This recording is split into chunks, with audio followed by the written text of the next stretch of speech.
I was going to do a little ding ding ding on Thursday thought, but we haven't got a metal teaspoon. So,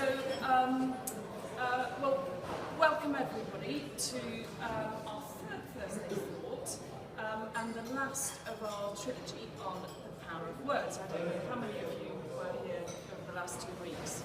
A few of you. Okay. Well, I found Stuart's reflections on the power of words very thought-provoking. I've caught myself a few times over the last couple of weeks using words in the way that Stuart urged us not to. So on the basis that awareness is the beginning of progress, then we're making progress. But much as they struck a chord, I thought I might consider today the flip side of the coin. So rather than the power of words, their limitations. Words can only express so much. And there were two thoughts I wanted to share. So firstly, around words as a form of creative expression.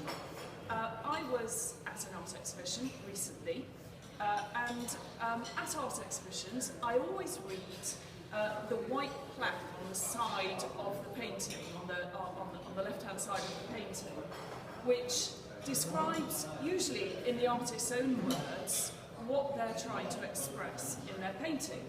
And I came to the next painting, cast a cursory glance at the painting, and then turned to the white plaque to get the answer.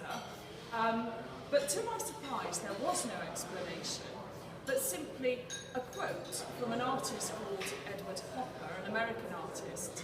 And it said, "If you could say it in words, there would be no reason to paint."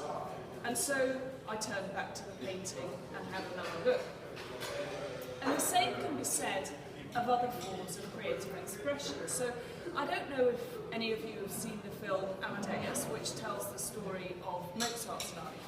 But in the film, the emperor comes to listen to one of Mozart's new compositions for the first time, and he doesn't like it. And he says at the end, he shakes his head, and he says, "No, it's no good. There are too many notes. You need to cut a few out." And Mozart, who was quite a cheeky man, said, "Which few did you have in mind, Your Majesty?" So most of us are neither artists nor composers, but creative expression is nonetheless a part of our lives. And in my view, it's one of the better parts. Even at work, creative expression is an important part of what we do, from the buildings we create right through to the food we sell within it. And the result of that is what we call our brand. And I think that brands are always best felt rather than articulated. And so we shouldn't try to transform every experience into words, because sometimes it's simply not possible to do so, nor is it fruitful. And we should celebrate other forms of expression too. My second thought is around the discrepancy between words and actions.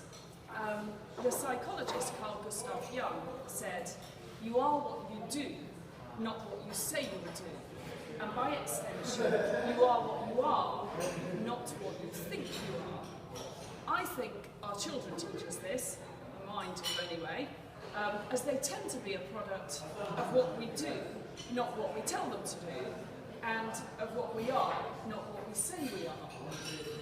Anyone who has caught themselves screaming at the top of their voice, telling the children to shut up, will know just how cavernous this discrepancy can be.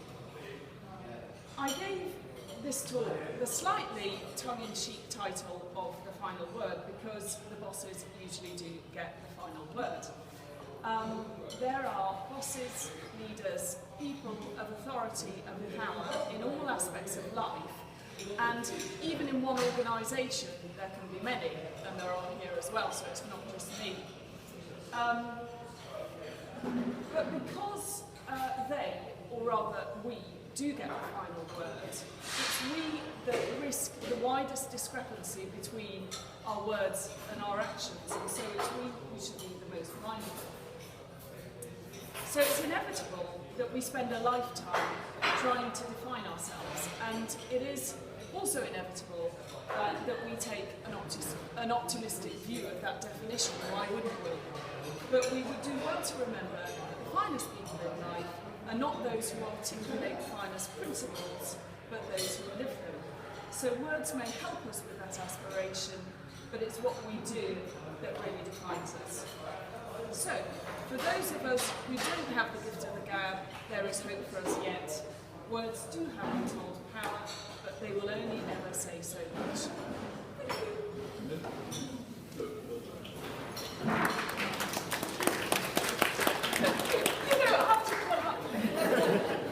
But stop from complete, unless your boss says you can't. So it's nice to chat. I mean, I think it's nice. Well, anyway, you'll say whether it's nice, but it's kind of nice to share a thought. But it's kind of nice to chat as well to people you don't see every day. So hang around. Or you can ask a question.